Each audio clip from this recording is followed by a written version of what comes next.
सुना था तुम परम ज्ञानी हो बुद्ध। जान के आश्चर्य हुआ कि कांटा तुम्हें भी चुभता है।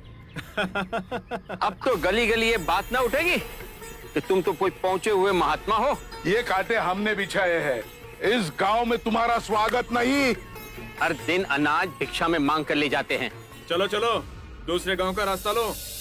मेरा आप लोगों से अनुरोध है कि मुझे अपने गांव में भिक्षाटन करने दें।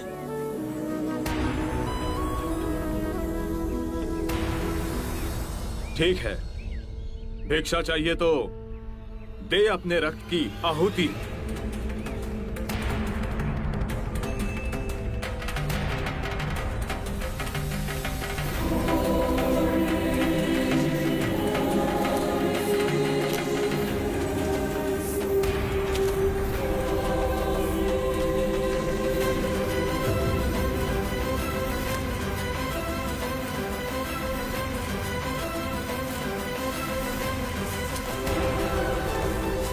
सुमित, रास्ता बुहारा तो इस गांव से तेरा दाना पानी उठ जाएगा।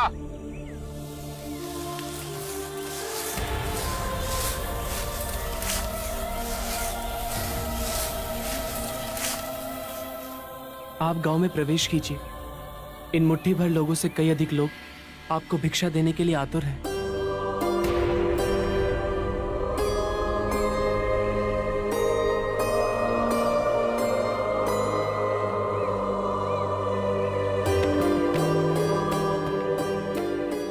आप मुझे ना छूए।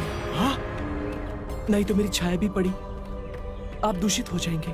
क्यों दूषित हो जाऊंगा मैं?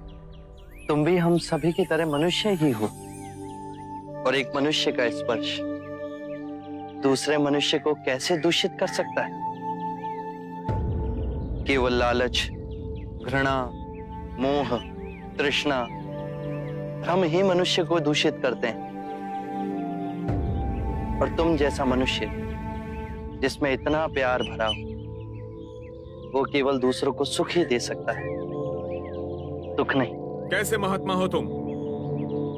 तुम्हें तो जाति वर्ण का ज्ञान भी नहीं है। चोला पहने कोई सन्यासी नहीं होता। अरे पाखंडी हो तुम, पाखंडी। जो मानव से उसकी मानवता को छीनता है, पाखंडी वो होता है। यदि मुझे पाखंडी कहे आप सभी को संतोष मिलता है तो ये उचित है, परंतु इस मनुष्य में भी हमारी तरह प्राण बसे। इसे नीचा कहे, इसका तिरस्कार करना सबसे बड़ा पाखंड है। यदि जानते नहीं हो तो मैं बता दूं, ये धर्मशास्त्र है। पाखंड कैसे हुआ? जिस मिट्टी से सारी मानवता का सृजन हुआ उसी से इसका भी हुआ। मानव और मानव में भेद कर आप सृजनकर्ता पर कीचड़ उछाल रहे हैं। यदि हम आकाश में कीचड़ उछालेंगे तो आकाश तो ऊंचा ही रहेगा, परंतु कीचड़ वापस हमारे ऊपर ही गिरेगा। आकाश ने तो भेद नहीं किया, वो हम सभी को एक पिता समान ढके हुए है। ये धरती धान उपजती है, इसने हमारे साथ भेदभाव नहीं किया। ये हवा हम सभी के लिए समान बहती है। पानी हर प्यासे की तृष्णा को बुझाता है। जब प्रकृति भेदभाव नहीं करती तो हम मनुष्य में भेदभाव क्यों करते हैं? यदि ऐसा है तो इससे संघ में भिक्षु क्यों नहीं बनाते? बहुत अच्छा सुझाव दिया आपने। सुनीत, क्या तुम भिक्षु बनना चाहोगे?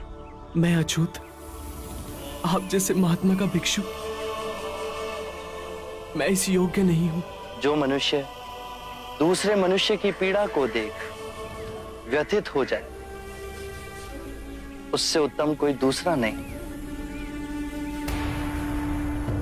मैं बुद्ध स्वागत करता हूं सुनीत का हमारे भिक्षु संघ में।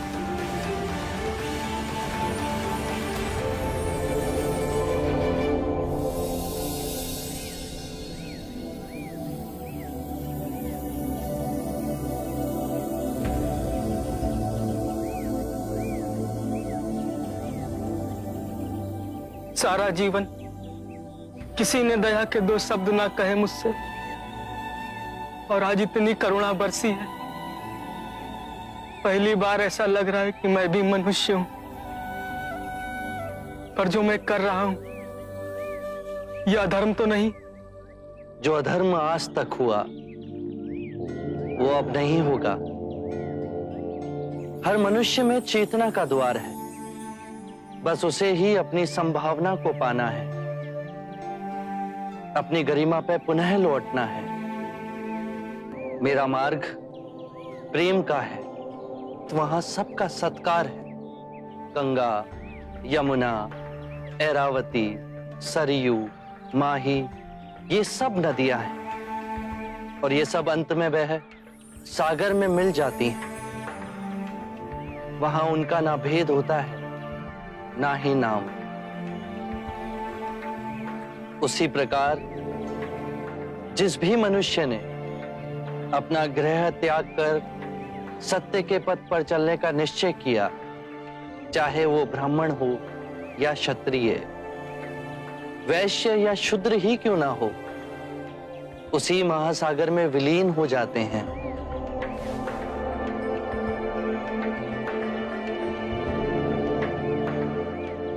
हर मनुष्य के अश्रुओं में नमक होता है,